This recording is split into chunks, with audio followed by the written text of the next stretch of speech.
Hey there, Internet. How's it going? Welcome to another episode of the John Graves Show. And today I stumbled upon a news article that stated that Dino Crisis and Onimusha, or at least like it doesn't say it in the title, but Onimusha as well is also planning to get a remake, or at least get a reboot. Now, honestly, I'm actually kind of torn here because for a game like Dino Crisis, which did honestly have a lot of it, or at least like a vast majority of its gameplay was modeled after Resident Evil, or at least like the very first few Resident Evil games, and it did actually kind of play a part into how it was made, how honestly most well now, aside from like that, the weapons were actually a little bit better. The crafting system for some of the things were a little bit better, and also how also how the story progressed. It actually was a little bit better for Dino Crisis than it was for Resident Evil. However, as the games went on, they tended to get really weird, especially since that Dino Crisis 3 hasn't taken place in space and them fighting space dinosaurs, whereas in the original it was just supposed to be like Jurassic Park, or it had a very Jurassic Park like feel. For them to reboot that, I can understand it, because as the games went on, they did kind of get really weird. However, on the flip side of that, we have Onimusha, a game in which that I love a lot. I virtually played all of them. Really, I played the first one and the remake, Genma, which was on the Xbox, which did improve the game a lot, or at least polish it up a little bit.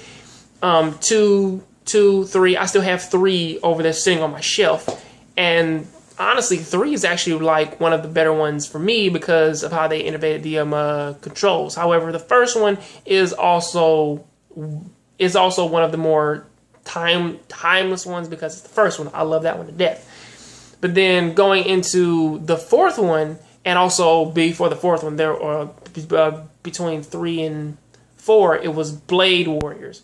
Now honestly, the Onimusha titles they had, they were honestly based on, they were also based around the combat of Resident Evil.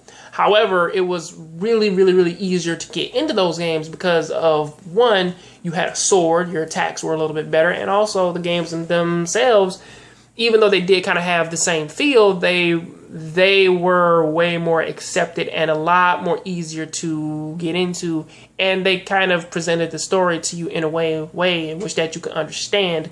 Whereas in Resident Evil, though that thing came off as a B movie, Onimusha came off as more of a actual video game, which was polished and did have everything kind of like fitted in, even though it was a PlayStation 2 game.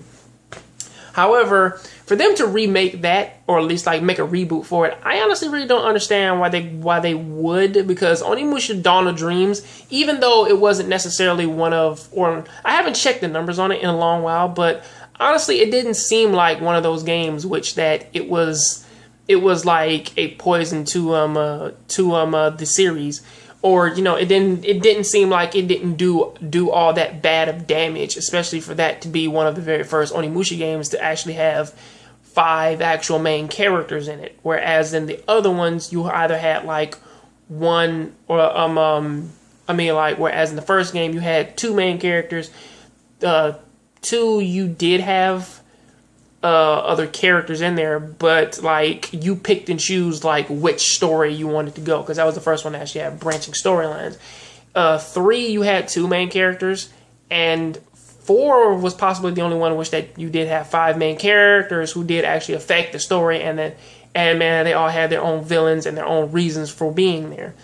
So really, that one really doesn't seem all that bad. However, the only real reason why I can say that it possibly might be getting a reboot is because of the fact that they probably don't either have any more ideas for it, or they just want to possibly make a brand new start, remaking the game all over again and retelling the rise and fall of Nobunaga Oda. So there's always that.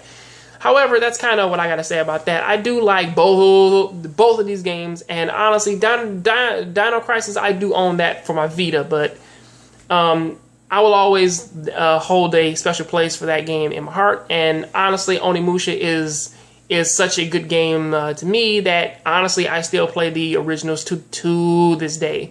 Reboots of these two things, again, it's like a two sides of a coin thing. For Dino Crisis, I can honestly see a reboot for that, because honestly later on in its series it kind of has been getting stale.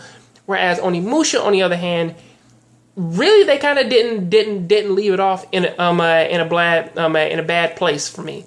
It was actually a rather quaint and interesting thing, even though it wasn't like at the greatest pit of its life, and possibly, you know, it wasn't real well received, but hey, I still loved it a lot. So that's kind of what I got to say about that. What do you guys think about it? Please tell me down there in the comment section. Sorry for making this video 6 minutes long, and hey, catch you guys next time. All right, I'm out.